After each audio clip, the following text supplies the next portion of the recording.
Wuthering Waves recently revealed their next two characters. On one hand, we have Chisa, a character the community has been waiting for a very long time. And on the other, we have Bulling, the first new 4-star character we have seen in what feels like an eternity. On the surface, this looks like a standard reveal cycle, a highly anticipated 5-star to build hype, and a 4-star to fill out the banner. But if you look a little closer, these two seemingly separate reveals tells a much more interesting story about the state of the game. They represent two different sides of Kuro's design philosophy right now. Chisa shows us where the game is going, the ambitious future with the new systems and deeper lore, but Bulling's existence raises a much more fundamental question. Is the game's current foundation strong enough to support that future? To understand what I mean, we need to start with Chisa because her reveal tells us a great deal about where the game is headed. Before we dive into today's main topic, I want to give a shout out to the sponsor of today's video, 𝗖cie𝗽𝗆𝗆𝗵𝘁. Now, what is interesting here isn't just that it's a new top-down light action RPG, it is the way it blends that core gameplay with a fantastic episodic narrative and randomized adventures. The whole experience is designed to let you explore the world of Nova at your own pace, which is a pretty refreshing take. It is available right now on iOS, Android, and PC. And that world, Nova, has this really unique fantasy meets retro aesthetic. We are talking knights wielding flip phones and adventurers drinking sodas from vending machines. It is a wild concept, but you will be teaming up with these charming characters called Trekkers, each with their own distinct personalities from different factions. A core part of the journey is actually forging bonds with them, exchanging messages, and taking them on adventures to deepen those relationships. But here is the compelling part. Your role in this story isn't just passive, it is the tyrant. The choices you make directly shape the narrative and the fates of these trekkers. This ties directly to the core gameplay, which has some really solid rogue-like mechanics. You assemble a squad of 3, assigning them main and support roles, which actually changes their skill sets, and as you ascend the game's dungeons, you get random perks, creating these endlessly diverse squad builds. It ensures that each run feels strategically different. And speaking of strategy, the newest 5-star trekker joining the roster is 𝗖ecie𝗽𝗆𝗆𝗵𝘁. She is an Aqua Vanguard, a formidable warrior whose whole deal is seeing herself as the blade. In combat, she can summon flowing currents and massive water serpents to just crash through enemy lines, which frankly sounds awesome. So if you want to dive into this adventure yourself, you can download 𝗖ecie𝗽𝗆𝗆𝗵𝘁 using the link right at the top of my description. And make sure to use code BOSSGIFT to get a bunch of special rewards to kickstart your journey. Let's meet in Nova, and let's get back into the video. But anyways, without any yap, let's start with Chisa's design because it is doing a lot more work than you might think. At first glance, her outfit is pretty straightforward. It is the classic schoolgirl look, what is known in Japan as a sailor fuku or a serafuku. But Kuro took it a step further, blending this traditional look with a more modern, almost sci-fi cyber style. You can see it in the details. The tactical straps on her legs, the deliberate tears in the fabric, this mix of new and old, of tradition and grit. It feels like a deliberate statement about the identity of the upcoming region. It suggests a civilization that holds onto its cultural touchstones, but has been filtered through a lens of advanced, maybe even decaying technology. This blend also makes her feel distinct to Wuthering Waves, avoiding the trap of looking like a generic anime import. This is all grounded in her lore. We are told that she is a student at the Star Torch Academy. This detail makes her uniform feel a little bit more purposeful because it is her actual uniform, adapted to this new high-tech world. It feels intentional. Her design is only half of the story though. The other half is what is happening behind her. The splash art gives us our first real look at this new region. We can see cranes, unfinished skyscrapers, a massive industrial city. This is almost certainly the new Federation. The verticality and the density of this place will also be an interesting test for the game's signature traversal system. And it is no secret that this aesthetic lines up perfectly with the upcoming Cyberpunk Edgerunners collaboration. A complete coincidence, I am sure. Kuro is clearly setting the stage here, teasing the entire environment for a major future event. This also fits with what we already know about the new Federation from the in-game text, a society obsessed with technology, which led to a huge gap between the rich and the poor. Her uniform, both high-tech and standardized, perfectly captures that contradiction. And if you look even closer, the details get even more specific. Her weapon itself is more complex than it first appears. It is a massive, destructive-looking broad blade, but it is made of a ruler, protractor, and scissors. These are all tools of precision and measurement, tools used in architecture. There is a fascinating contrast between the weapon's brutal form and the intellectual nature of its parts. Looking at the papers flying around her, one of them even shows a diagram diagram of the golden ratio, a mathematical principle used all the time in design. This might mean that she is an architect or studying to be one. It would certainly explain why she is hanging out on top of a construction crane. The final piece is the logo above her name. It looks like a DNA helix, but behind it is a right triangle. This seems to be a clear nod to Pythagorean principles, that old Greek idea that the entire universe is built on numbers and math, almost like a universal source code. With all of this, the math, the architecture, the DNA, and that black hole in the city, it feels like the next story arc may explore the fundamental rules of their world, maybe even how the planet Solaris 3 came to exist. This one image is doing a lot of heavy lifting, setting up an entire chapter of lore and gameplay through this one character, which brings us to what she will actually do in the game. Chisa's impact extends beyond her design. We now know that she is a Havoc Broadblade character, and she is introducing a new way to play. It is centered around a new debuff called Havoc Bane, and unlike a standard damage over time effect, this one propagates. In simple terms, like your mother, it spreads. You put it on one enemy, and it can jump into others nearby, like your mother.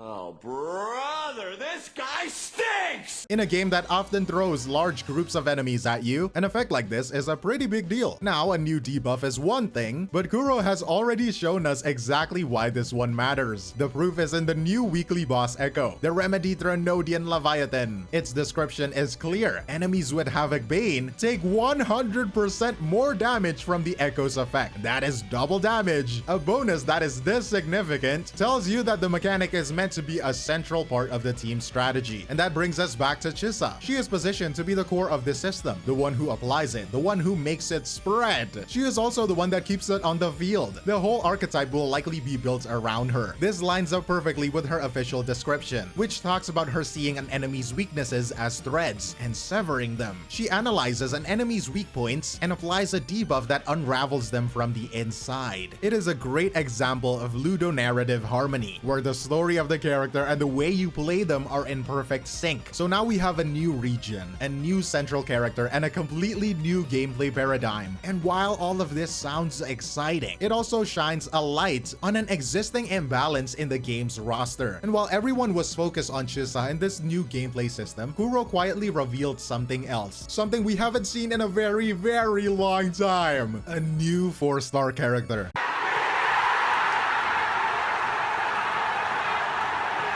The reaction to Buling's reveal was less about hype and more about genuine surprise, because it has been an eternity since the last one. The last new 4-stars we got were Lumi and Yohu, well over a year ago. And while neither of them exactly set the world on fire, their kits were clunky, their impact was low, and they were largely seen as gameplay failures. Except if you are Rexlent, right? You're gonna be butt parrying crownless in the Hologram 6 with Yohu, right? But you ain't Rexlent, so you're just like the rest of us, man. They were experiments that didn't quite work. This history leaves us with a mix of hope and apprehension for Buling. On one hand, it is great to see a new 4-star. On the other, is she just going to be another forgotten experiment, or is this time going to be different? We now know she is an Electro Rectifier, a combination we haven't seen on a new 4-star before, which at least suggests that she will have a unique lore. That question of her viability matters, because the lack of useful 4-stars has been a quiet but persistent problem for the game. When the only new powerful characters are the 5-stars, the meta gets stagnant. The list of best teams doesn't really change unless you pull for the latest premium unit. This leaves players with fewer real choices, especially if you're not spending a lot of money, and it leads to a feeling that 4-stars are just filler. A good 4-star though gives players an achievable, satisfying project to build, keeping them engaged with the game's core systems between major 5-star banners. Buling's existence just by showing up reopens this entire discussion. She represents a potential shift in design philosophy, a sign that maybe Kuro is looking at the overall health of the game and thinking about building a roster that is just more robust, more accessible for everyone. And that idea of accessibility is about to be tested because of a core team building issue Chisa's new archetype will only amplify. Let's call it the Rover Dilemma. Right now, if you want to run the top debuff focused teams, Spectral Frazzle with Zani or Arrow Erosion with Kartatia, you pretty much need the Rover. Spectral Rover and the Arrow Rover are cornerstones that make those teams function at their best. They are essential in a way. Rover has become a victim of their own success, so uniquely